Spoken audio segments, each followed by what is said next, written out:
நிறைய பேருக்கு இந்த பத்திரகாளி வரும்போது கீழே சிவபெருமான் படுத்திருப்பார், இந்த அம்பாள் வலது காலை அப்படி நெஞ்சு மேலே வச்சுருப்பா, இடது காலை அப்படி கீழே வச்சுருப்பாங்க. நிறைய பேருக்கு என்ன சிவனை மிதிக்கிறாங்களே, சிவனை இந்த காளி மிதிச்சிருக்குது அப்படின்னு அது ஒரு தத்துவம் தனியது.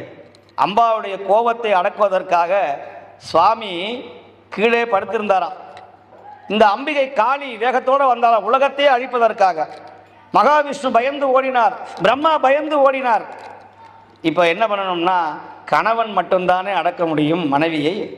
சுவாமி பார்த்தாராம், அப்படியே மயக்கம் போட்டு விழுந்த மாதிரி படுத்து கிடந்தாராம் வர்ற வழியில்.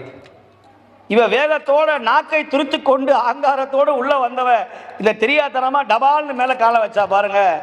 சுவாமியுடைய மார்பிள காலத்துடனே என்ன சக்தி உன் கோபம் தணிந்ததா என்று பெருமான் கேட்டானா. ஐயோயோ நான் என்ன அபச்சாரம் பண்ணிட்டேனேன்னு சொல்லி கீழே குனிந்தாலாம். அந்த வடிவிலேயே அவள் சாந்தமாக இருந்தாள் என்று புராணம் சொல்லுகிறது.